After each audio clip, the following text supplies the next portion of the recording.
လင်များသည့်ခင်ထားဘွာခီးလျှောက်တဲ့နေရာမှာ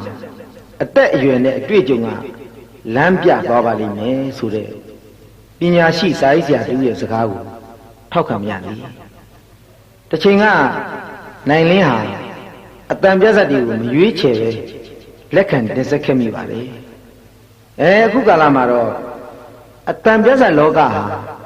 တဖြည်းဖြည်းနဲ့နိုင်လင်းမခုံကိုရောက်မှန်းမသိရောက်လာတာကိုသတိထားမိလာပါလေဒါကြောင့်ပရိသတ်ပေါ်တာဝန်မကြီးတဲ့ဇတ်တွေကိုဖယ်ရှားပြီးကိုယ်ပခုံးမောင်ရောက်လာတဲ့အတန်ပြတ်ဆက်လောကကိုတာဝန်ကြီးဖို့ဆုံးဖြတ်ပရိသတ်တွေအကျိုးရှိမဲ့ဇတ်တွေကိုရွေးရေးအဲ့ဒီလိုတင်ဆက်ဖို့တန်ဒိဋ္ဌံချလိုက်ပါပြီအခုလည်းပဲစင်တင်ပြတ်ဆက်စာရေးဆရာအင်းစိန်မောင်မိုးနဲ့တိုင်ပင်ဇတ်သမင်လောကကတကယ်အဖြစ်ပြက်တစ်ခုကိုနောက်လူတွေချင့်ချိန်တတ်ဖို့သင်္ကန်းသာပေးချင်တာနဲ့လင်များကြီးခင်ထားဆိုတဲ့အတန်ပြတ်ဆက်ကိုတင်ဆက်လိုက်ပါတယ်မြမပြည်ဇမင်းသမီးတွေအများကြီးထဲမှာခင်ထားလို့မိန်းကလေးမျိုးတွေဘယ်နှယောက်ရှိတယ်လဲဆိုတာပရိသတ်များကနားဆင်ဇတ်သမင်ကိုဝါသနာပါတဲ့အနုပညာရှင်လောင်းလေးတွေကြိုရင်ပြင်ဆင်နိုင်မှုဟောဒီလင်များကြီးခင်ထားကလမ်းပြသွားပါလိမ့်မယ်ခင်ဗျာ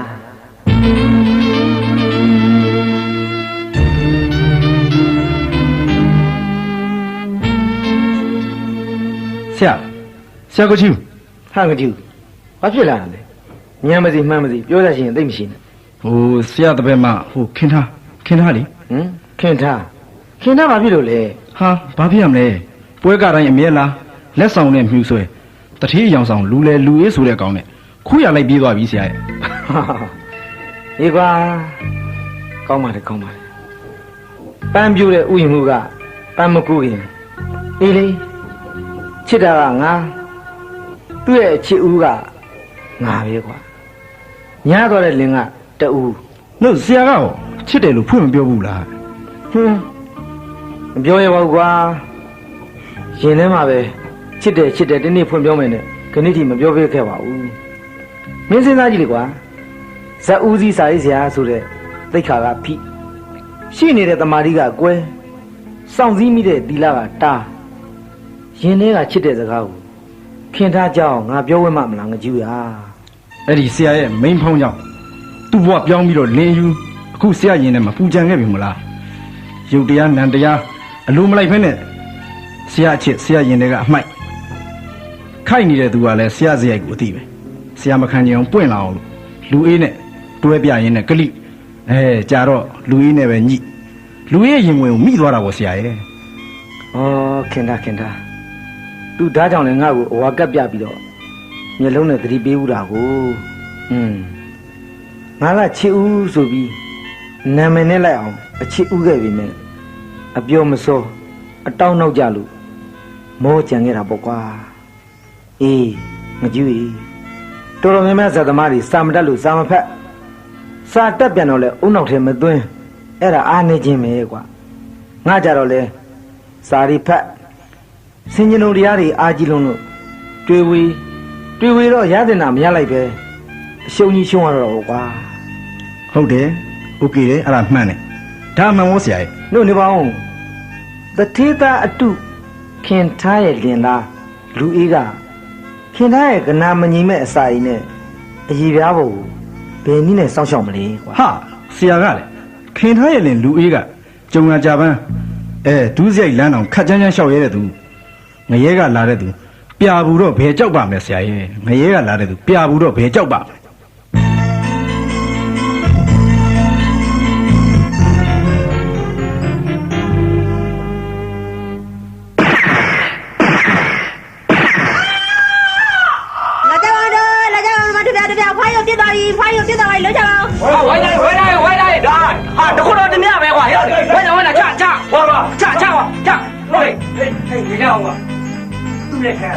ကြည့်လို့မရတော့ရိုက်ကွာရိုက်ဟာတော့ဒီကောင်ရဲလည်းမအပ်ခင်ဘူးဒီကောင်နာမည်ကိုရအောင်မရမယ်ကွာဟဲ့မင်းနာမည်ဘယ်သူလဲပြောလားကျွန်တော်နာမည်လူအေးပါ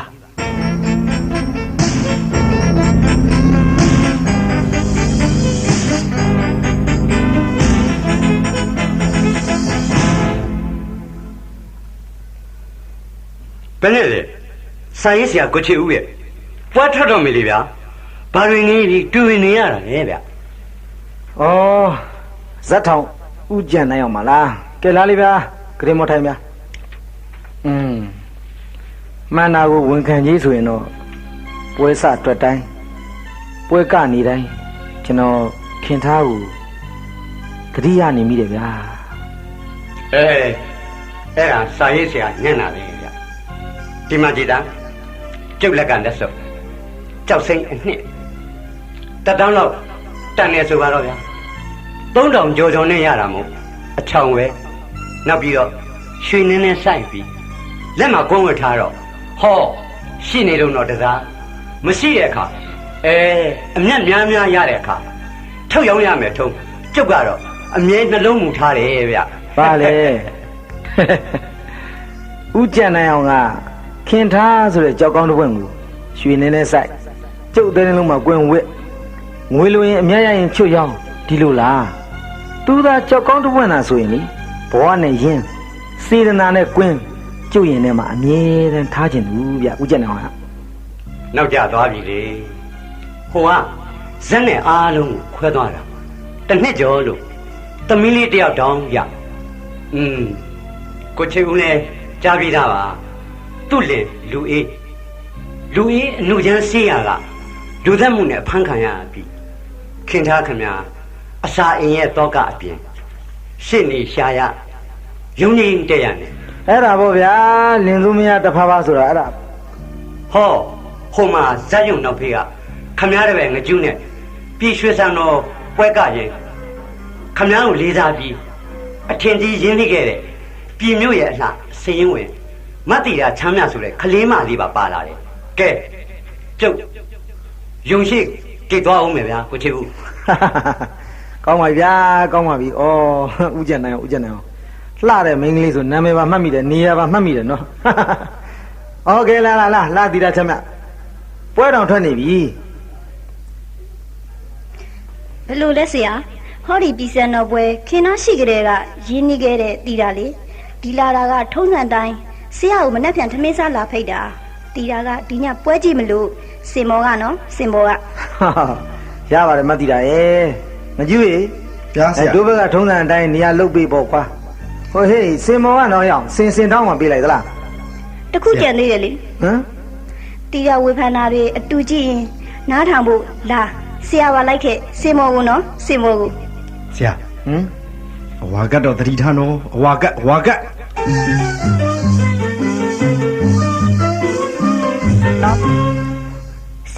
ဆရာ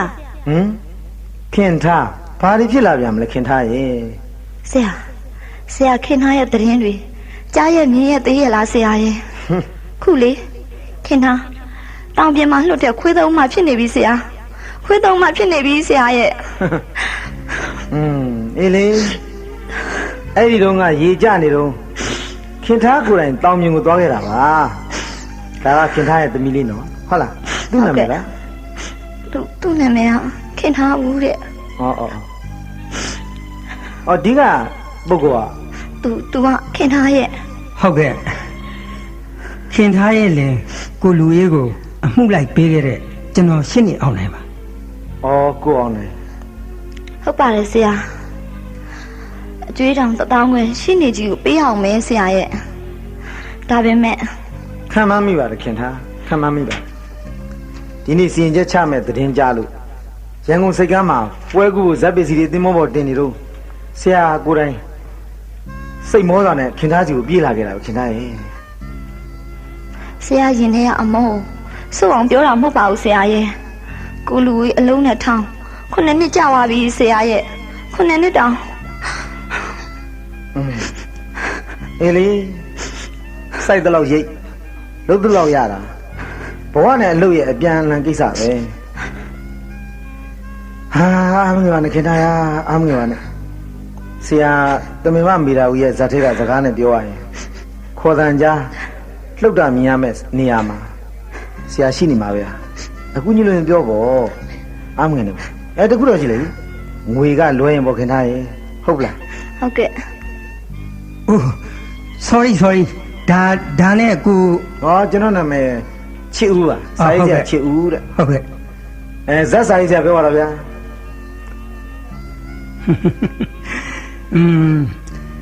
ရှင်းနေဆောင်မှထောင်ကြတယ်ပြောလဲခံရမှာပဲကိုလူရေးအတွက်တော်၎င်းသမီးလေးခင်ထားဦးနဲ့ခင်ထားအတွက်ပူ၍အထူး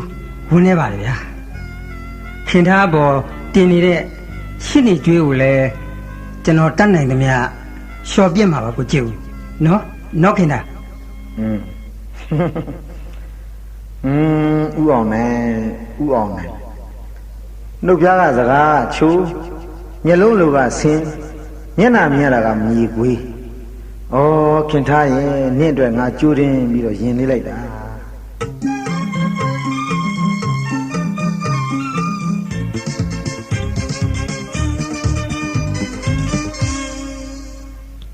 ဆရာဘာလဲဧကနာအိမ်မက်မက်ပြီးလမ်းထားရှောင်းနေတာထင်တယ်ဟုတ်လားယင်ဆရာ ဆရာလမ်းလျှောက်ရင်လည်းအိမ်မက်တော့ခင်ထားရဲ့ အိမ်မက်ထဲမှာက ဆရာနဲ့ခင်ထားပေါ့ဆရာကခင်ထားကိုစကားပြောမဲ့ဆဲလန့်လို့ပြီးတော့ခင်ထားတဲ့ချိန်ထားတဲ့ဟောဒီနေရာကိုလာခဲ့တာပါခင်ထား ခင်ထားကတော့နှခမ်းနာနေပြီဆရာမုတ်စီကြော်ကရော ဒါဆိုရင်ပထမပြောရမယ့်စကားကိုနောက်မှပြောပြီးတော့ဒုတိယစကားကိုပထမပြောရရင်ပုံစံတစ်မျိုးမျိုးနဲ့ဆရာခင်ထားနဲ့အတူနေဖို့စီစဉ်မယ် ရှင်ဆရာခင်ထားနဲ့အတူနေမယ်ဟုတ်လားခင်ထားနဲ့အတူနေမယ် သိကြတာပေါ့ဒီတော့လာမဲ့ဘောင်းလာပြည့်နေ့ဟောဒီပန်းညံထဲမှာဆုံညမယ်ဆုံတဲ့အခါဆရာနဲ့ခင်ထားဘယ်ပုံစံနဲ့အတူနေမယ်ဘဝခီးကိုဘယ်လိုလျှောက်လန်းကြမယ်ဆိုတဲ့စကားတွေပြောကြတာပေါ့နော်ဟိုပထမစကားကိုဒုတိယအချိန်ကျမှပြောတော့မခင်ထားရဲ့ လာမဲ့တပေါင်းလာဆန်14ရက်နေ့လာမဲ့တပေါင်းလာဆန်14ရက်နေ့အတီနေ့ကရှင်းနေကြီးဥအောင်နိုင်နဲ့ရှင်းနေခကျွေးကိစ္စညှိဖို့ချိန်ထားတယ်ဆရာရဲ့ရပါတယ်လေနောက်တနေ့ကြမှာပဲဆရာဘက်ကတေးကြတယ်နော်ဆရာ သိကြပါတယ်ဟိုဆရာနာဂုံ6ပါးဆရာဝက်5ပါးအားလုံးဝိဇ္ဇတပါးထမ်းပြီးခင်ထားရဲ့ဇာတ်မှာအကောင်းဆုံးဇက်ပူကံကမယ်ဆရာပါဇက်ပူကံကခင်ထားအတွက်အမြဲကပ်ပြနေပဲဆရာပါကွာ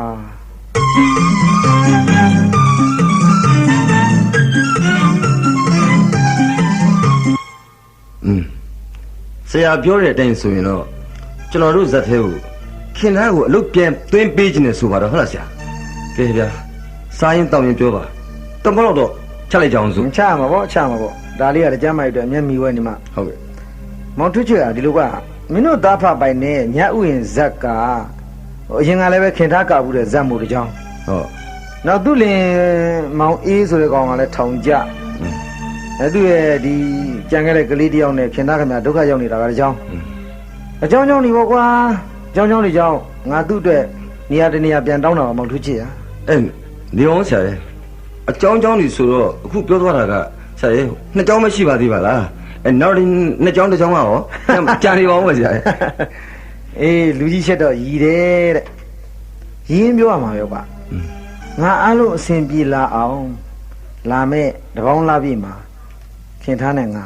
လက်ထပ်ဖို့ဆုံးဖြတ်ထားတယ်သူနဲ့လည်းတိုင်ပင်ပြီးပြီလုပ်ငန်းထဲမှာအတူပြန်လုပ်မယ်ပေါ့ကွာ ခင်ထားတော့ဆရာကိုချီကိုခင်ထားသူများမဟုတ်ဘူးသူကဆရာကိုအထင်သေးလို့လင်ရွေးမှာတခြားတဲ့ကွာများကန်ဆန်းပဲပေါက်သွားရင်ဟော လေဒါဆိုရင်အတက်လဲတင်ပဲပြင်ဆုံးမသိပ္ပမချမ်းဘေးရန်စီးကသင်ရအပ်ဖို့ဆရာတို့ဝင်၅ပါးအပြင်ထားကြွနိုးကြတနာတိခံဝေဖန်ထောက်ရှုဤ6ခုကြီးမှုနာက6ပါးဘောင်း12ပါးထမ်းထားရတဲ့ငါသူယူမဲ့တခြားသောလင်ကိုမင်းတို့ဇက်ထဲဝင်ပြီးလှုပ်ကြွေးခွင့်ပြုသင့်ပါတယ်လို့ထောက်ခံမဲ့ဆရာနာယကာကြီးချီဦးပါကွာထုချစ်ရဲ့ဆရာနာယကာကြီးချစ်ဦးပါကွာ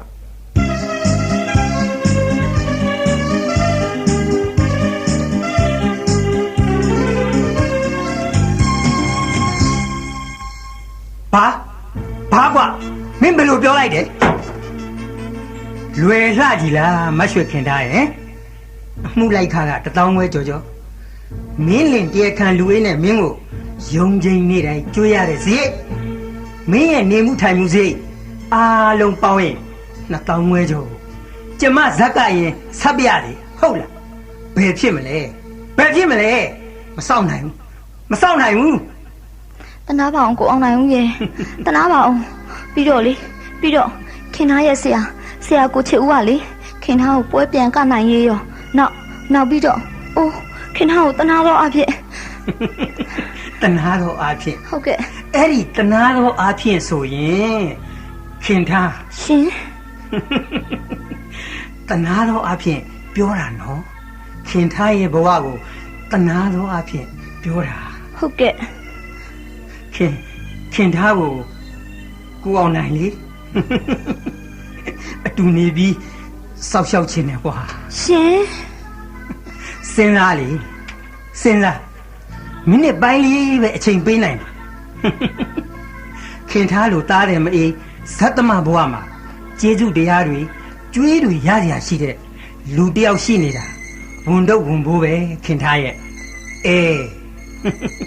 တနာလို့ရဲ့ဟိုချစ်လို့ရလဲပါတာပေါ့ဆက်ဖို့ကျွေးလဲကြေးနေဖို့အိမ်လဲရကျင်နာမဲ့ရင်ဝင်သစ်ကလေးတစ်ခုပါလာမှာခင်သားရဲ့ဒါမှမဟုတ်ရင်ကိုကတော့လေပိုင်အောင်ကင်ပြီးနိုင်နဲ့ညီသုံးရမှာပဲအရွေးမမားစင်နဲ့ခင်သားရဲ့နော်စဉ်းစားပွဲလဲကကျင်ကပေါ့ကွာကျွေးလေကြီးနေစရာအိမ်လေးရသမီးလေးရဲ့ရှီလေးပုံကလည်းလှဖို့လိုချင်တာမဖြစ်မှာတော့ဖြစ်လာတာကိုလိုချင်ရမှာပါလားနှစ်ပြန်တပေါင်းလားပြင်းနေပဲဆရာညွန်နေတော့မယ်ငါသွားလို့မဖြစ်ဘူးငါသွားလို့ဘလုံးမဖြစ်ဘူးဒီတော့ခင်သားအမလေးလမ်းစရာမဟုတ်ပါဘူးခင်သားရဲ့ခင်သားဆုံးဖြတ်တာမှန်ရင်ပြောစရာလေးပါခင်သားရဲ့ကိုအောင်နိုင်ရဲ့ဟိုဆန္ဒကိုခင်သားဟုတ်ကဲ့ပါ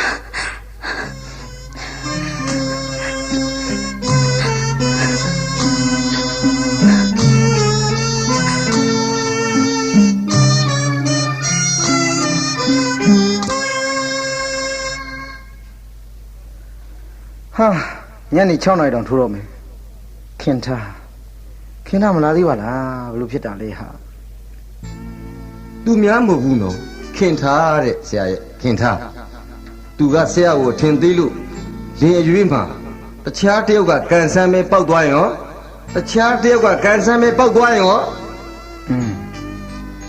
ထူးချစ်ပြောခဲ့ဘူးလားဟုတ်မယ်ငါမျောလင့်တာမဟုတ်နိုင်တော့စာရေးဆရာဇက်စာရေးဆရာကြီးမျောလင့်ချက်တွေလွဲပြန်ပြီဟာ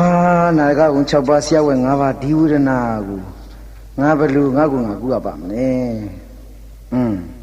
ထုံးစံအတိုင်းရက်တမှုတော့မူလအစီအစဉ်အလုံးကိုဖျက်အိမ်ပြန်ပြီးအိတ်လိုက်တာအကောင်းဆုံးပါပဲဒီလင်များတဲ့ခင်ထားရဲ့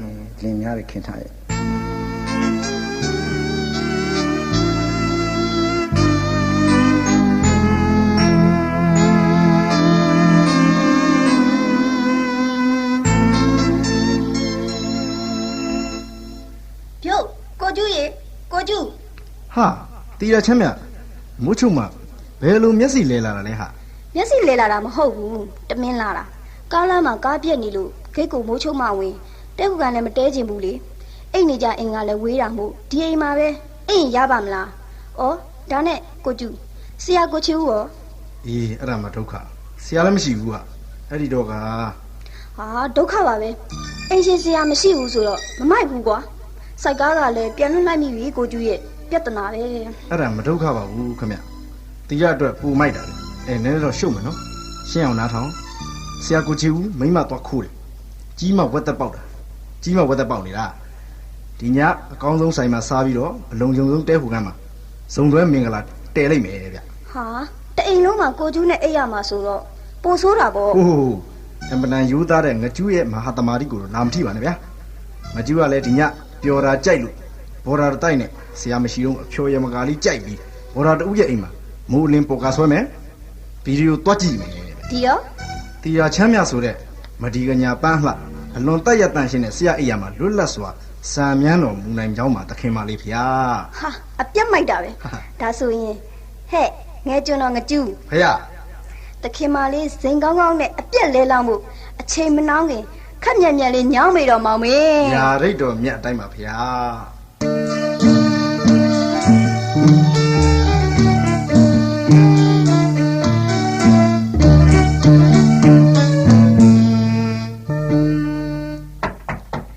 နေုံနေုံဖွင့်ပေးမယ်တကားခေါမနေနဲ့ ဟ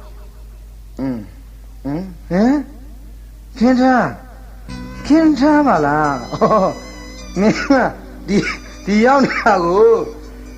ဆရာပါချင်းဥပါတကားဖွင့်မှာကွာဖွင့်သားမောင်ကတကားလေးပါလေမလေးခဲ့ ဟင်ဆရာချစ်ဦးလာလေဟိုဆရာရက်ပြမူးနေတယ် နည်းနည်းပါပါ တီတာတွဲခေါ်မယ်နော်ပြီးတော့ဆရာအိတ်လိုက်ဟုတ်လားတီတာကိုတွဲထားလေလာဆရာအခန်းထဲကိုတီတာပို့ပေးမယ်နော်တီတာတော့ပြီးမှကိုကျူးရဲ့အိတ်ရမှာပဲအိတ်တော့မယ် ဘလို့ဖြစ်တာလေခင်ထားပြဿနာကလည်းနာမည်မပြောနဲ့တီတာမပြောအောင်လေပြဿနာတဲ့နာမည်မပြောနဲ့ခင်ထားလို့ပြောရတယ်ဆရာမျောနေတာခင်ထားမလာပဲဘူးဒီညမှာစောင့်နေတော့ဘယ်ဒီကိုဘောခင်ထားနော်ဘယ်ဒီကိုဖြစ်သွားပြီဆရာထင်လွဲမိတာအချင်းချင်းစောဒီပဲခင်ထားကြီးနော်တောင်းမှလည်းနော် ဟင်ခင်နာမဟုတ်ပါဘူးတီတာပါဆရာရဲ့အိုးမဟုတ်ဘူးလေမဟုတ်ဘူးလို့ဆို နေစမ်းမအောင်ခင်ထားရလေကွာဒီတခါတော့ဒီတရာနဲ့မကြည်ပါအောင်ဆိုပြီးအနီအောင်ကပြားပြမခံနိုင်တော့ဘူးအနီအောင်ကပြားပြမခံနိုင်တော့ခင်ထားရင်နော်လာအိုးဆရာဒုက္ခပါပဲဆရာရဲ့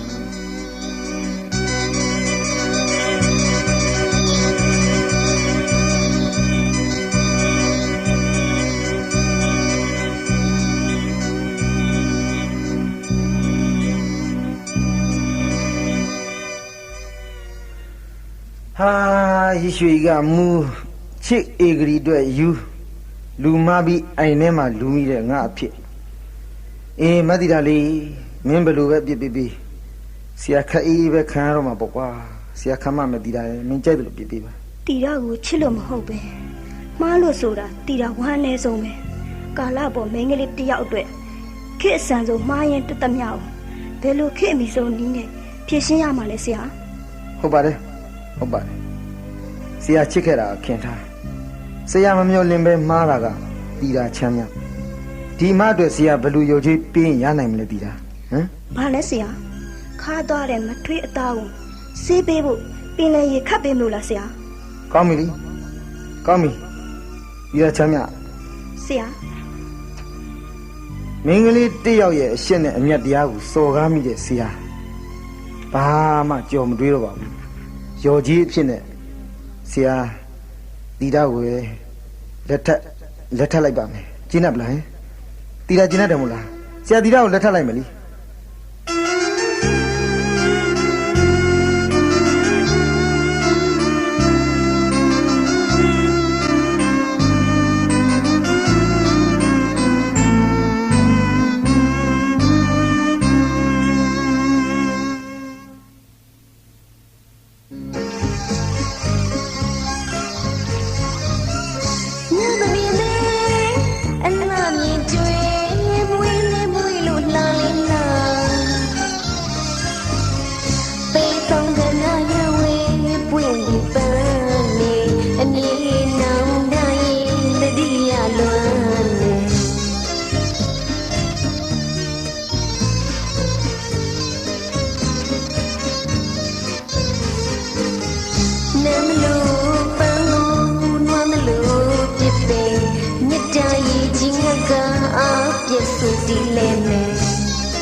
The beer was drinking, the near one near Gwen.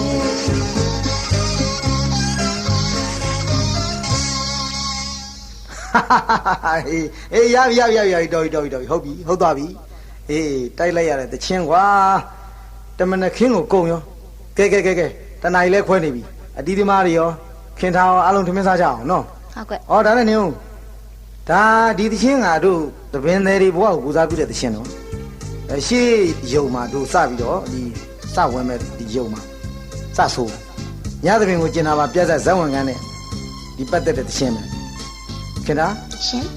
ဆိုလို့ပြုလို့ကောင်းရလားဘယ်နဲ့နေလို့ဘာလို့သေးလဲကောင်းပါလေဆရာရဲ့ဟာပြင်ကြမလို့နော်ဟုတ်ကဲ့အေးဟုတ်ပြီဘယ်နဲ့လဲဇက်ဆန်နဲ့မန်နေဂျာမောင်ထူးချစ်တချင်းရောကောင်းရလားဟိုပြက်ဆက်ရဲ့ကြောရောတချင်းရောစိတ်လေးကြိုက်ပဲနော်ဘေဘီစက်နဲ့နဲ့တော်ကြာကင်းကွာခဲ့တယ်ခင်ထားရတယ်ဆိုင်ရေးဆရာရဲ့အော်ဘရာပြတ်စာဝင်ကားတယ်အရင်နဲ့မူလီလိုပဲအဝင်ခွင်ကြပါဆိုင်ရေးဆရာကိုချစ်ဦးဇတ်တပင်ကျော်ယူခံရေးတဲ့နေရာမှာဇတ်သမားတွေအတွက်တော့အတော်ဆုံးရှိနေပဲကိုယ်တိုင်ခံစားရတာဟိုဗျဦးကျန်နိုင်ပါခမရလည်းငွေရှင်တွေအတွက်အထူးတန်းဝတ်လုံမဲမို့လားဟမ်တချင်းလန်သိကောင်းနားထောင်နေတာဆိုတဲ့လူကလည်းသိလှတာကိုဘလို့လဲဗျစင်းစွဲကိုခွေးရုပ်ထုထားတာချီမွန်းတော့စင်းစွဲရှင်ဘက်ကနားတယ်ဗျဘာလဲလူလားလို့တချင်းကောင်းတာလားဒါပြောတာဟောဗျဆရာမရင်းနေသေးပဲနဲ့ဆရာလဲနင်းသာအသုဘအိမ်ကလည်းဖက်ခွက်လို့ဟိုလူတို့ဒီလူတို့အဖြစ်မခံရစေနဲ့ဇက်ထဲပြန်ဟုတ်တာမှ6လမပြည့်သေးဘူးကိုချစ်ဦးဒါဥရုဇက်ကိုငွေ3သိန်းထုတ်ပေးတဲ့ချမ်းသာပြည့်စုံဗီဒီယိုပန်ရှင်ဦးအလံကောက်တက်ကွာဟုတ်တယ်ဦးအလံကောက်ဟုတ်တယ်ပမာဏနာမည်ကြတော့လှဖုံးမောင်နဲ့ကျွန်တော်ပဲကိုကျန်တဲ့အောင်ခင်ဗျားမင်းသမီးနာမည်ဘယ်လိုခေါ်လဲဗျမင်းသမီးကဒီဖွဲ့ကမင်းသမီးဟောင်းပါအခုသူ့ဆရာကိုချီဦးပြန်ခေါ်လာလို့ပြန်ကြတယ်မင်းသမီးလေနာမည်ကခင်ထားတဲ့ဟာလားမင်းသမီးကဖြူလဲဖြူလှလဲလှတော်ချောတာပဲဒါပေမဲ့အခုစားကောင်းဟုတ်ပါစေဗျာငွေလုံးတတ်တော့ဗောဟာဒီမှာမခင်ထားပူလှသွားအောင်လေပူလှသွားအောင်ပါကိုကဇေနာနဲ့ပါဦးလန်ကောက်ဗျာခမရမျက်လုံးကိုမြင်ကြတဲ့ကဦးကြံနိုင်အောင်ချီးထားတဲ့ငွေအတွက်အတိုးအဖြစ်ခင်ထားကိုမျောလင့်နေမှသိတာနေတဲ့ဦးလန်ကောက်ဟာ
ဒီစီရွှေအိမ်ကြီးစီလို့ခေါ်ကြလေရင်မဆွေးပြေတောက်တဲ့တို့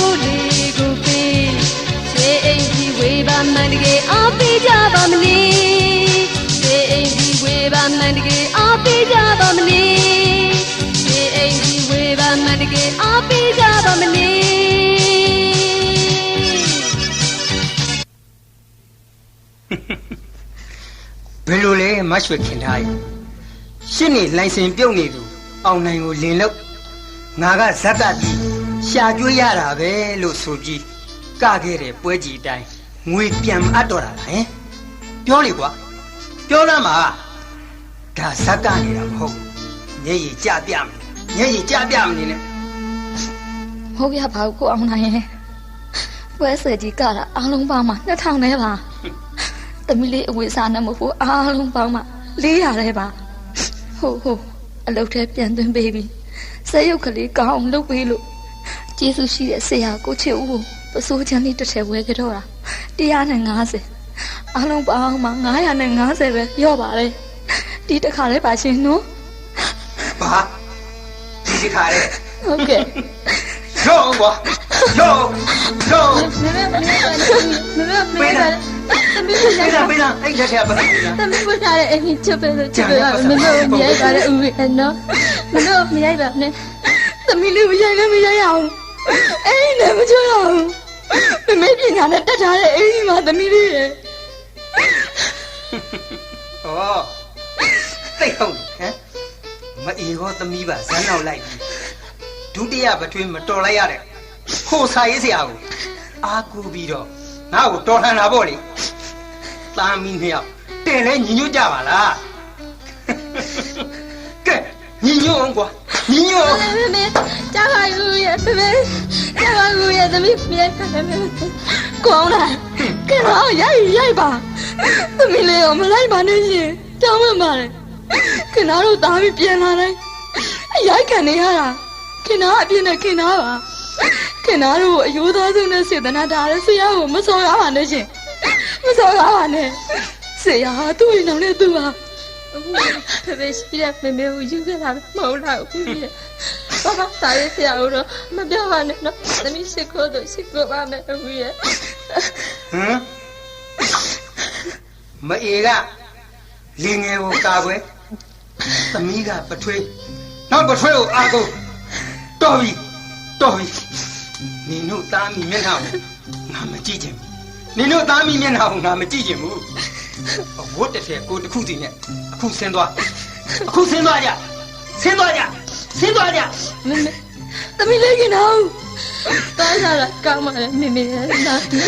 ဒီလူနဲ့မနေပါနဲ့မေမေရဲ့သွားကြတာပါမေမေအော်စင်နေလို့ပြရစေဟောလေတိုင်းလို့အပါ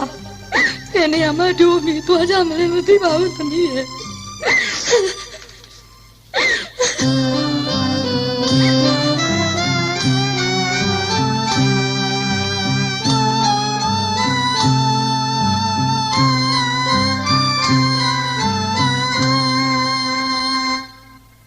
ဟောခင်ထားလို့တားမိပါလားဘယ်ကလာပြီဘယ်လိုဘာကိစ္စနဲ့သွားရမလို့လဲလို့ဦးလန်ကဟုတ်လေဇနာတော့အိမ်ပြန်ဟုတ်မမေကျန်ကြကနေချလိုက်လို့သမီးကိုဆင်းလာတာကဦးကြီးရပါအိုးဒါလေးများလမ်းကိုရှုပ်သွားနေရတာခင်ထားရဲ့ဟိုတခါကိုပြောထားတဲ့ကုတိုက်ကန်ကိုလာခဲ့ပြီးရောကိုတယောက်တည်းနေတာလေ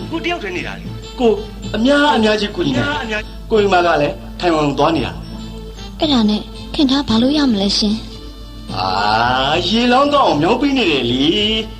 ခင်ထားကချောလုံးလှတော့ရှိသေးတာပဲဘမစကားရှိတယ်မို့လားလို့ဟုတ်ကဲ့ငကန်းသွားရင်ငဆွေးပေါ်မှာပေါ့ရှင်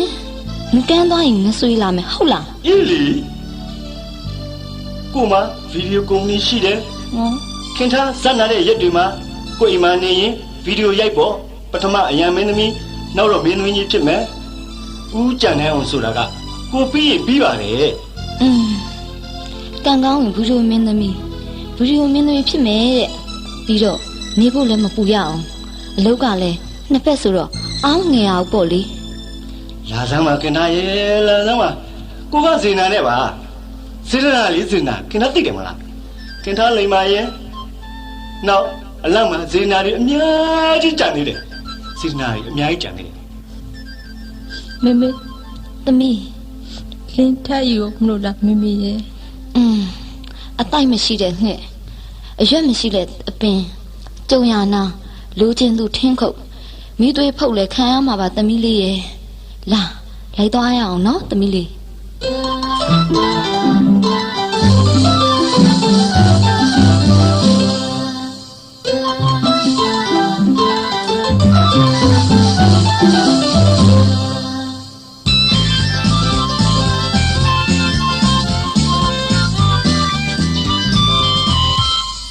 ဆရာ ဘာလဲတည်တာ ဟုတ်ကိုကျူကြီးပွဲနာတော့သူ့စာတီကြိုက်လို့ခဏပြန်သွားတာကြာခဲ့ပြီနော်။အော်ဒါနဲ့ဆရာခင်ထားတဲ့ငါ့အလံမရှိတဲ့ယထာလင်းမရှိတဲ့မယားမတင့်တယ်ဘူးဆိုတာပဲအဲ့လိုပဲပြောရမှာမသိဘူးရှင်းနေနဲ့ကွဲပြီးတော့တရုတ်တတိအလံကောက်ရဲ့မင်းငယ်ဘွားရောက်သွားပြန်ပြီတည်တာကြီးပွဲကတော့လာကနေတော့မယ်ဟာ ဖေဟာအထင်သေးတာတော့မဟုတ်ပါဘူးခင်ထားနဲ့အနေနေနေတဲ့ဆရာကတော့တီတာတော့စိတ်မချခြင်းဆရာကြီးပါလားဆရာရဲ့ ဒါကတော့စိတ်ချပါတည်တာသူလည်းဆရာသိက္ခာကိုမထီပါရတော့ပါဘူးဆရာဘက်ကလည်းမောင်နှမစိတ်နဲ့တန်မဏိတမာရီတိဆောက်ထားပြီးသားပါတည်တာရဲ့အဲ့ဒါစိတ်ချစမ်းပါ ဒါပေမဲ့လန်ခဏလဲတဲ့ယထာနဲ့လင်ခဏကွဲတဲ့မယားဆရာတို့ဇက်ဆိုတဲ့မျိုးတွေမှာဘယ်သူကလေးစားပါမလဲဆရာရဲ့ အေးဒါရီယာအကြောင်းကြီးအများကြီးရှိတယ်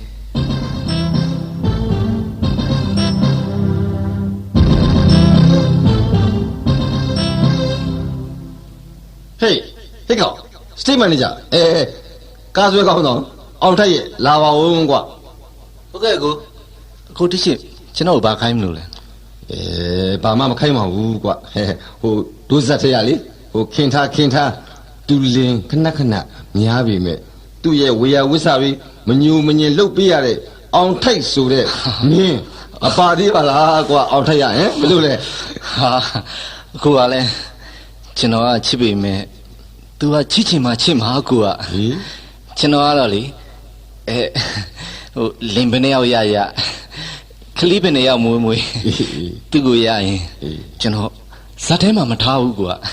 ကျွန်တော်ဇာတိဖြစ်တဲ့ကျဲလက်ကိုကျွန်တော်ခေါ်တော့စဉ်းစားထားတယ်ကိုကခင်ထားကသုံးနေတာပြောင်းတာကွာရောက်လှတော့လှစင်းချစ်ဖို့ကောင်းနေကွာနော်သူတမီခင်ထားဦးကလေ14ငန်းနဲ့အပြိုပေါက်ခတ်ကြွလေးဆိုတော့လိုက်ပွဲလေးပါတာပေါ့ကွာနော် ဟာကိုကလည်း မန်နေဂျာထူးချစ်နဲ့ကားဆွဲအောင်ထိုက်ငါသူတို့နောက်ကရောက်နေမှမသိပဲနဲ့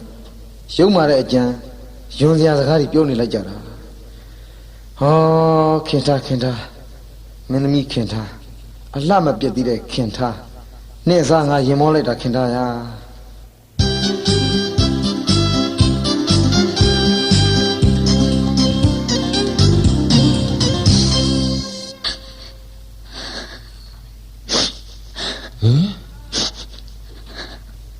ဇာယုံနဲ့ဇာနာတွေညမှာတပွဲလုံးအိမ်မောကြနေလို့ခင်သားတို့အခန်းထဲကကျင့်ကိုယ်တန်ကြားနေရပါလားသူတမီးကလည်းဇက်ခုမောတဲ့အိမ်နေတယ်ဆိုတော့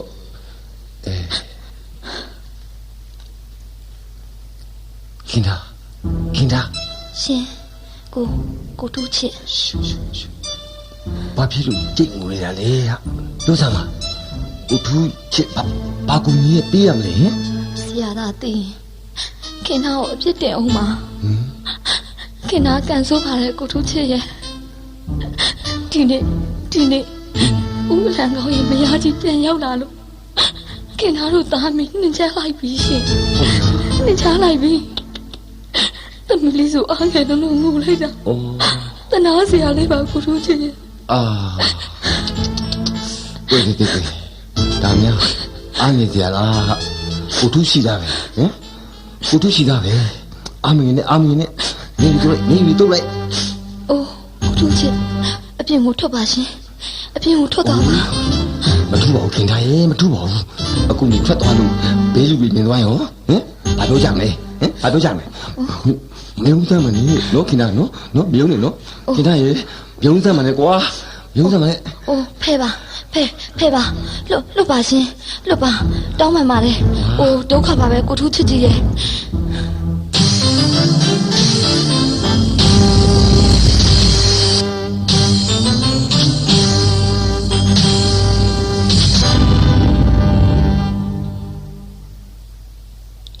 ကဲ စာရေးဆရာအပါဝင်လူကြီးတွေဆိုရင်အရေးကြီးတဲ့စကားပြောမယ်ကဲ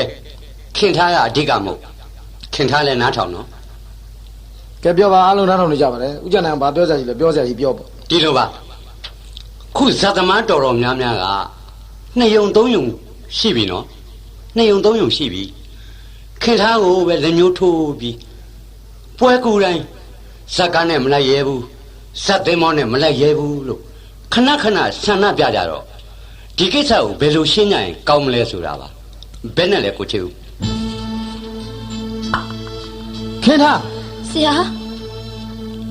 ဘယ်ဟာအစဘယ်ဟာကအလဲဆိုတာနင့်ကိုနင်အသိဆုံးပဲဒီတော့ဘယ်မှာသွားဆုံးနေလဲဆိုတာပြောစမ်းနင်ပဲပြောဘာဖြစ်ကြတာလဲ ခင်နာကိုဝင်ပြစ်သွားပြီဆရာ ဘာဒါကအဆုံးဆိုအစကဘာလဲအလဲအောင်ဘာလဲဒါဘာလို့လက်ချက်လဲပြော နောက်ဆုံးပြစ်သွားတဲ့ကိုဝင်ကဟိုဦးကျင်နာအောင်ရဲ့တာကိုလူချက်ပါ ကဲဘယ်နဲ့လဲဆရာပါရကုသလဇတ်လို့ဘင်းကိုယ်တိုင်ကတန်လျက်ဖို့ပြီးတော့တခိုးဘယ်သူလဲလို့ရိုက်မေးတာခုတော့တခိုးဘယ်သူလဲသိကြပြီမဟုတ်လားဟမ်တခိုးဘယ်သူလဲသိကြပြီမဟုတ်လားမောင်စုချစ်ကဲမင်းကတော့ပြောလေကွာပြောစမ်းပါ ခင်ထားအကြောင်းကိုအားလုံးသိတယ်နော်ခင်ထားဟာလင်များတဲ့ခင်ထားအားလုံးနဲ့မပတ်သက်ပါဘူးလို့ဘသူအာမခံရမလဲစာရေးဆရာကိုချီဦးခင်များရောအပါဘူးလို့ကိုယ့်ကိုယ်တာဝန်ယူရလား ဒီမဲ့မောင်တို့ချစ်ငါဇာသမားစာရေးဆရာဆိုပေမဲ့ခင်ထားနဲ့အမြင်ကြီးတာမှန်တယ်ဟင်းသာကိုသောင်းလို့ဇတ်တူသားမစားဘူးကွာပြီးတော့ခြံချင်းဆက်သူများခြံစည်းကိုထင်းမခွေဘူးသူများခြံစည်းကိုထင်းခွေရင်ကိုခြံစည်းကိုလည်းပေါက်တတ်တာငါသိတယ်ဒါကြောင့်ဒုသနာတော်ငရဲကမှလူကျက်တယ်လို့ကြားဘူးလားကွာအိုဗျာကိုချေဦးအကောင်းဆုံးကခင်ထားလင်တယောက်ယူဒီဓာတ်ထဲကထွက်ဒါအေးဆုံးပဲ ဒါဆိုရင်မောင်သူချစ်ဘယ်လိုလဲကွာမင်းတာဝင်ကျုပ်ကတော့ very sorry ပဲကိုချီဦး sorry ပဲလူတကာယူတဲ့ချီပဇွန်ကောင်းနဲ့အစုမခံနိုင်ဘူးဗျာ ကောင်းပြီလေကောင်းပြီခင်ထား ရှင် ငါဆုံးပြတာနာခံမလား ဟုတ်ကဲ့ရှိတိုးတဲ့ လူတော်မှုတွေတော့ဖြစ်ကုန်တော့မှာပဲ ရှိတိုးတဲ့ထံဖို့နောက်ဆုံးလဲလဲတော့ခင်ဗျာအယုံလိုပဲနေပါမယ်ခင်ဗျာအလုံးမနေပါဘူးပဲ ကဲတော်ပြီငိုမနေနဲ့ငိုနေလို့နင်းစကိစ္စဘာမှမထူးဟဲ့ငကျူရစရာ လာမင်းဒီလားရှစ်တူလားရှစ်ဟုတ်အဲ့မှာထိုင်အောင်ထိုင်အောင်ထိုင်အောင်ထိုင်ခင်ဗျာကျွန်တော်ရှိပါစေလာမင်းလာဟုတ်ထိုင်အဲ့မှာထိုင်အောင်ထိုင်ခင်ဗျာမင်းခင်ထားကိုယူနိုင်မလားယူပြီးရင်လည်းခင်ထားကိုခေါ်မင်းတို့နှစ်ယောက်တော့ကိုပြန်ဟောနေအောင်ထိုက်ကခင်ထားကိုယူတဲ့နေရာမှာသူတို့နှစ်ယောက်တော့ပြန်တဲ့နေရာမှာငကျူမင်းလည်းသူတို့နဲ့အတူတူတော့ကိုပြန်လိုက်သွားလိုက်ဟုတ်ကဲ့တောဆက်တစ်ခုခုမှာခင်ထားကိုစောင့်ရှောက်ရင်မင်းကလူရှင်တော်ဝင်ကပြီကဲဘယ်လိုလဲဆရာအစီအစဉ်တိုင်းလုပ်ပါမယ်ဆရာကောင်းတယ်ထင်ရတဲ့တောင်ပိုကောင်းသွားသေးတယ်ဟေးအောင်ထိုက်ခင်ဗျာဘာလဲမင်းကခင်ထားမျက်နှာကိုကြည့်ပြီးပြုံးစီလုပ်နေတယ်ဖြေးတယ်ကွာခင်ဗျာကိုကျွန်တော်ယူပါမယ်တော့လည်းကျွန်တော်ပြန်ပါမယ်ရှင်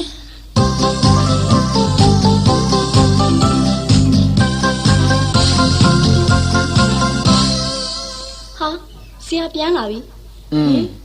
ဆရာကြည့်ရတာစိတ်ပင်ပန်းလူပင်ပန်းပြီးဧကနာခင်ထားနဲ့ပြဿနာတစ်ခုခုတက်လာပြန်ပြီထင်တယ်ဟောတီလာတောင်းမှပဲအတွေးခေါ်တွေတဲကောင်းနေပါလားဟုတ်တယ်တီလာဟုတ်တယ်ခင်ထားလीခင်ထားဟင်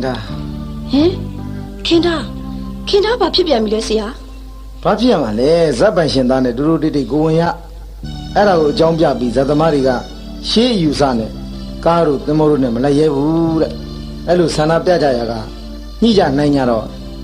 ဇက်ရှင်သားကယူသလားယင်ဘယ်သူမှမယူခြင်းလို့နောက်ဆုံးခင်သားကိုရတဲ့အချိန်ယူခြင်းနေတဲ့ကားဆွဲအောင်ထိုင်တဲ့ပေးစားငကျူးကိုအဖော်ထည့်ပြီးတော့ကိုပြန်ခိုင်းတော့မှပဲတောဆက်ကလေးကကြဖို့လွတ်လိုက်ရပြီလေဒါပဲထင်ပါရဲ့ရေစည်းတန်ရင်ကမ်းပြိုတယ်ဆိုတာ နော်ဆရာ လောကတစ်ဖက်မှာကမ်းပြူရင်ခင်ထားဘဝတစ်ဖက်မှာတောကတောင်ထုံးမယ်ထင်ပါရဲ့ကွာတောကတောင်ထုံးမှာပဲ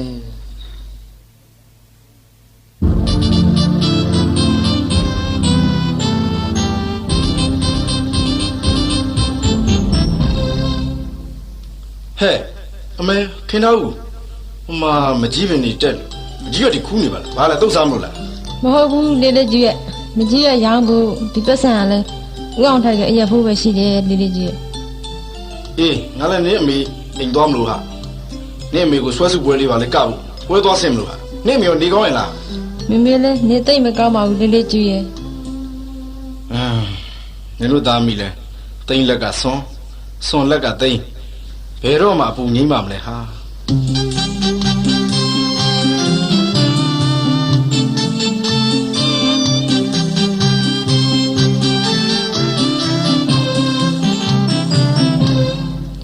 ဘယ်လိုလဲဆရာအရက်ကနေတိုင်းနဲ့တောက်ပိုတောက်ဖြစ်နေပါလားပွဲနာတဲ့ရက်ကလေးတော့မစင်ញနိုင်ဘူးဆိုတော့ ဒီရလဲကွာဆရာဘုံမှာနားလေစမ်းမှာတို့ရင်တော်ရဲ့သမိုင်းပုံမြင်စခဲ့တဲ့ဇလန်အခန်းနေဘလောက်ပြောင်းဘလို့ပြောင်းဆရာသီရဘောတာဝန်ကောင်းကောင်းကြည့်ပြီးသားပဲဟာဘာ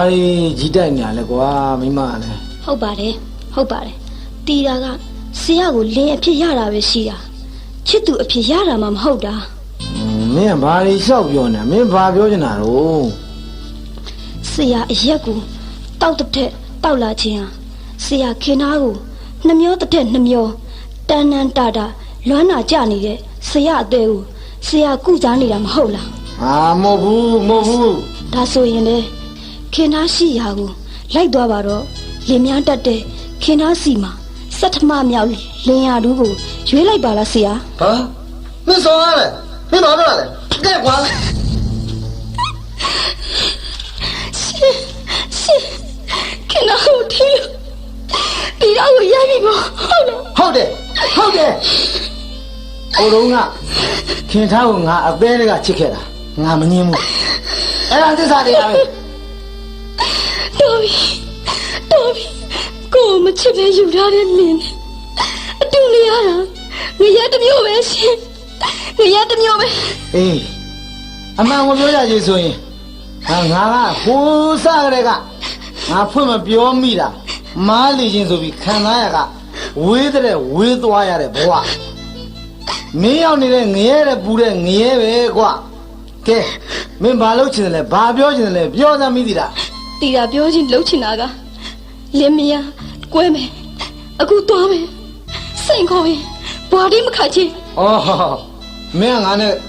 ကွာမယ်ရှင်းမယ်ပြတ်မယ်ဆိုတဲ့သဘောပေါ့ကောင်းပြီလေငါမင်းကိုမချစ်ပါဘူးငါအရက်လောက်မချစ်ဘူးငါရက်ငါချစ်ကောင်းလိုက်တာဘီးနဲ့လက်ဖက်တုပ်လေးနဲ့ညီးလိုက်ရတော့အမလေးမသိတာရေခင်ဗျားကိုကြုံမေ့ပြီးသားပဲစိန်ခေါ်ပြီးအိမ်ဘောကဆင်းมาတော့ငါကလည်းမငင်းဘူးဆင်းပြသွားစီဗျာ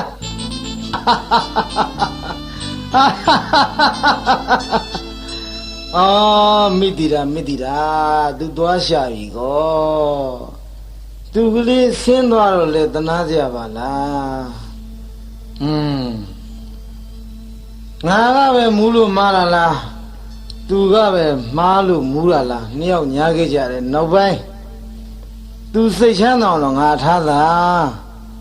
ဒါမဲ့ငါအရက်ကြိုက်တယ်ငါရက်တော့ခင်ထားနဲ့ဆွဆွဲတယ်အေးလေငါလည်းခင်ထားကိုချစ်တာဘူးချစ်ခဲ့မိတော့ငါရင်နဲ့ခင်ထားလည်းဖြောက်လို့မရတာပဲကောင်းပါလေသူတို့ကလည်းမန်းနေတာပဲကောင်းတယ်သူ့မချစ်မှသူဆင်းပါအရက်ကိုများတော့များအနာယူခင်ဗျားအကြောင်းကိုအသက်ပေါက်အောင်များတွေ့ဒါငါဘွားရဲ့လှပရေးဟာဆရာလည်းရက်တွေမူးလို့ပါလားအမေလို့လဲ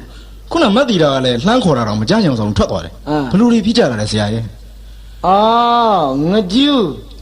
အမင်းကနေသားမဟုတ်တောပြန်သွားပြီးတော့ခုဘာကိစ္စနဲ့ငါစီရောက်လာတာလေငါတို့လင်မယားကတော့အပြီးကွက်တာကွာအခုလေးလင်မယားငါတို့တရားရုံးမပါဘူးလက်မမထိုးဘူး ဟာယုံရရလူကြီးမပါဘဲနဲ့အပြီးကွက်လိုက်ပြီကဲစူဇန်မင်းကပါကိစ္စ ဒုက္ခပါဗျာရန်ကုန်လာတာတပတ်ကကြိတ်လက်ချောင်းရုပ်ကွင်းမှာပွဲကဖို့ဖိတ်စာလာဝင်ရင်းနဲ့ခင်သားအကြောင်းသတင်းလာပို့တာဆရာရဲ့ ဟေးခင်ထားဟာလားဟာခင်ထားဘာပြပြန်ပြီလဲခင်ထားဘာပြပြန်ပြီလဲကွာဒုက္ခပါပဲ ဒါကတော့လင်ယူများပြီးတော့ခလိခဏနာဖြစ်ရနဲ့ခင်သားရဲ့တအိမ်မှာယောဂရပြီးတော့အချိန်ကြီးဆိုးနေတယ်ဆရာရဲ့အတူမနေရတဲ့အောင်ထိုက်ကလည်းမူးမူးယူနဲ့သူတို့သားမိကိုခဏခဏရိုက်စိတ်အိတ်ဆရာကြီးပါဆရာရဲ့စိတ်အိတ်ဆရာကြီးပါဒုက္ခလားခင်ထားကတအိမ်ယောဂရတော့ဟိုအောင်တိုက်ကဘယ်လိုလုပ်အတူတူနေလို့ရတော့မှာလဲ ဟုတ်တယ်ဆရာအဲ့ဒါပဲ အေးဒါဆိုတော့လင်မယားဘယ်လိုနီးနဲ့မှအဆင်မပြေနိုင်ဘူးငကြည့်ကဒီကိစ္စကမိမတွေအတွက်အရှုံးပဲကွာအေးရတဲ့လင်သားတွေလည်းအရှုံးပဲဟာဒုက္ခပါပဲငါကတော့အဆင်ပြေအောင်ပေးစားလိုက်ဟိုမှကြတော့မပေါင်းရတဲ့ဘဝတွေပါလားနေတော့မောင်ခင်ဗျားမကပဲနဲ့ဒီနားလို့မဖြစ်ဘူးလားငါမျိုးခေါ်ပြီးတော့စိတ်ကူပေးချင်တယ်ကွာဘယ်နဲ့လဲငကြည့်စိတ်မရှိပါနဲ့ဆရာရဲ့ဒီပွဲကရေးကြည့်တယ်ဆရာရဲ့ပွဲငါးတွေကလည်းခင်ထားပါမှဖြစ်မှာတဲ့ပြီးတော့ခင်ထားကမြို့မှာဆရာတချင်းနဲ့နာမည်ကြီးထားတော့တချင်းအဓိကထားဆိုရတာပေါ့ဆရာဟောဒီလိုလုပ်ပါလားဆရာဒီလိုလုပ်ဘယ်လိုလုပ်ရမှာငကြည့်ငါကသဘင်ပညာသာကျွမ်းနေတတ်တာခင်ထားနဲ့ပတ်သက်လိုက်ရင်အာသုံးလုံးတော့မကြည်သေးတဲ့အကောင်ကွာဒီလိုလေပွဲကမဲ့နေရာနဲ့ရက်ကိုကျွန်တော်ညွှန်ခဲ့မယ်ပွဲကတော့ညဘက်ရအောင်ဆရာလာခဲ့ခင်ထားအံဩဝမ်းသာဝအောင်ကျွန်တော်ကြိုးမပြောထားတော့သူ့လင်ကပွဲကတဲ့နောက်ကိုဘယ်တော့မှမလိုက်ဘူးဆရာသူ့သမီးပဲအမြဲပါတာနောက်နေ့မနေ့အောင်ထိုင်းနဲ့တွေ့ရန်ကုန်ခေါ်ပြီးတော့စိတ်ကူကဲဘယ်နဲ့လဲဆရာအေးဟုတ်တယ်နော်ဒီတခါတော့သူကရင်ကပ်ပါစေငါအဲ့ဒီပွဲပြီးတာနဲ့ငါခေါ်လာလိုက်တော့မှာကွာနော်โอเคအေးမင်းကဆရာငါကတော့ဖြစ်သွားပြီကွာမင်းအစီအစဉ်ကောင်းတယ်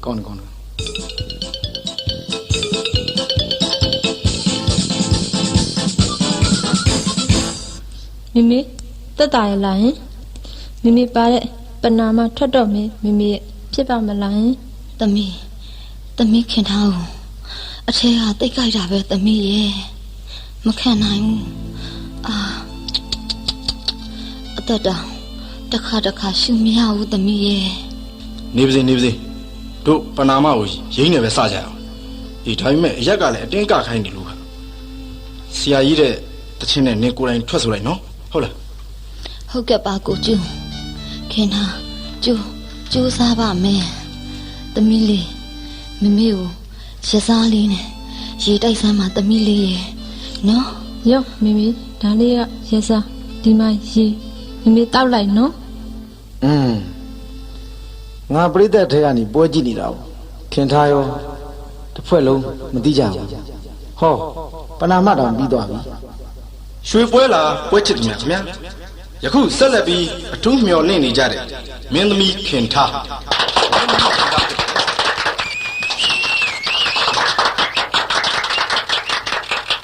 မင်းသမီးခင်သားကသူနာမည်ကြီးခဲ့တဲ့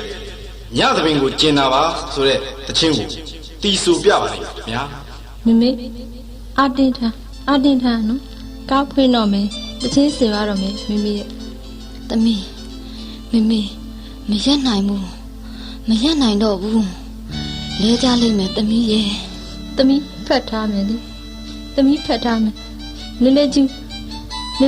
ဖြစ်ပါမလားကြံပါဦးဟာကျင်ညာထားတာကြားလာပြီခင်ထားမဆိုးသေးပါလားဘာလို့ကားလေးမဖွင့်သေးတာလဲဟာဒုက္ခပဲဘာလို့ဘလို့ဖြစ်နေကြတာတော့ဟာ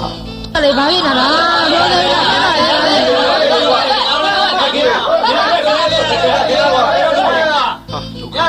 ဒုက္ခပဲပြည်သက်တရားစူးကုန်ပြီအေးဟုတ်ပြီပလက်ကလာထိုင်တလုံးယူလာစမ်းဇက်လေကိုချခင်နောက်ထိုင်ခိုင်းလိုက်သူ့လက်ထက်ကစီးနဲ့ဝါပေးထား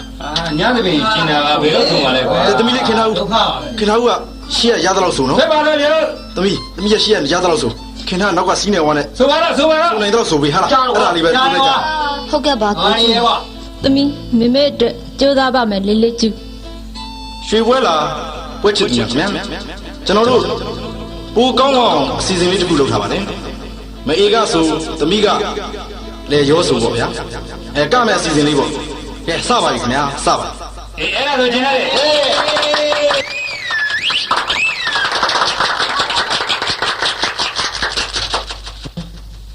ခင်ထားနဲ့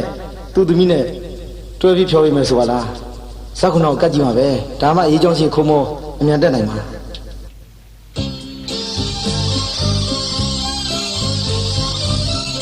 ညသမီးလေးလာမမကျွေးမွေးလေးမွေးလို့လာလေလာ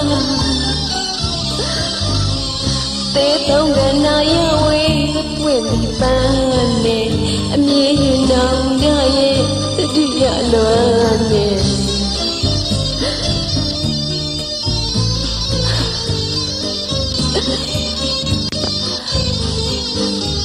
နမ်းမလို့ပန်းကိုနွမ်းမလို့ဖြစ်ပေမြစ်တာရည်ကြီးငတ်ကအပြည့်ဆိုပြီးရဲ့မယ်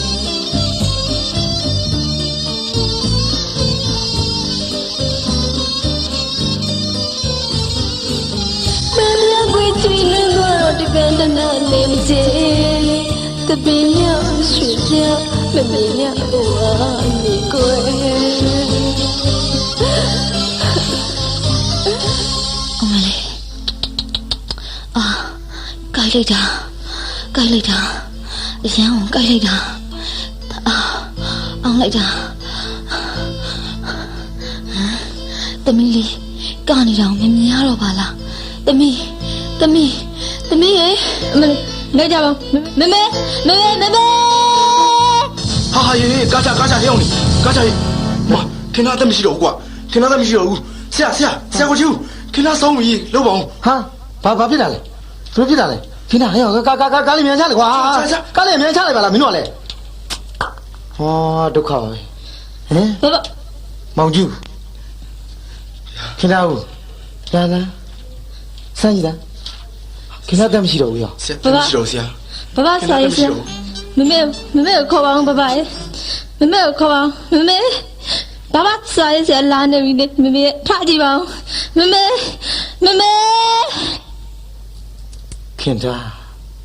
ခင်ထားဟာခင်ထားရဲ့နင့်ကိုကဲနေငါလာပြီလေနင့်ကိုကဲနေငါလာနေပါပြီဆရာလာပြီလေခင်ထားရဲ့ကိုရောက်မှလားထင်လားမသိခဲ့တဲ့ဇတ်သမကြီးအဲ့ဒါပေါ့တပင်တွေဘဝဆိုတာလေတောင်ခန္ဓာရမှာပွင့်နေပန်းရေကလည်းခမ်းနေကလည်းတိုက်နေကလည်းပူမြေကလည်းမကူတဲ့နေရာမှာအာယူပွင့်ကြတဲ့ပန်းဒီပန်းတွေကိုနမ်းမလို့နဲ့ခူးပြီးချနေညမြစ်တိုင်ကြီးရှိုင်းနဲ့ငတ်အပြတ်ရတဲ့ဘဝကြီးဟဲ့သမီးလေး爸爸ကျူဆရာကျူရတဲ့ပန်းကြီးဒုစသပင်လောကမှာကျူရတဲ့ပန်းကြီးအနုပညာတွေဆိုတာပရိသတ်လက်ခုပ်နဲ့ထုစစ်တိဆောက်ခံရတဲ့ဟရိယယုတ်ထုကွပရိသတ်လက်ခုပ်ဒီကြားမှာအနုပညာယုတ်ထုကြီးပြည်ပြင်းလာလေတစ်ဖက်ကဘဝကပုံပဲ့ပြတ်ကြရလိမ့်ပါပဲကွာကျူရတဲ့ပန်းတခန္ဓနာမရှိကြပါဘူးအနုပညာလောကမှာကျူရတဲ့ပန်းนี่တခန္ဓနာမရှိကြရှာပါဘူးအေးလေကိုယ့်ဘဝကိုအလောင်မြိုက်ခံပြီးအလင်းရောင်ပေးခဲ့လောကနဲ့ပြိတ္တကူမိမိဘဝအလောင်မြိုက်ခံပြီးလင်းရောင်ပေးခဲ့တဲ့ဖျောင်းနိုင်မှခုတော့မိသားလဲကုန်ဖျောင်းလဲပြောလင်းများတဲ့ခင်ထားတေတုံးကနာရဝေးဝင့်ပြီးပန်းနေအမြေနောင်ရရဲ့တတိယလွမ်းနေ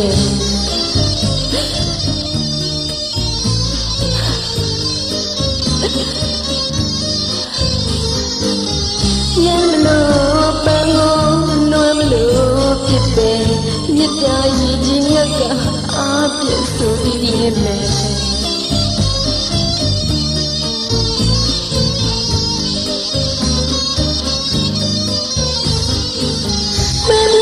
ကျွေးနေတော့တကန်တနာနေမချေတပင်းရရွှေပြမမေရဘဝနေကိုယ်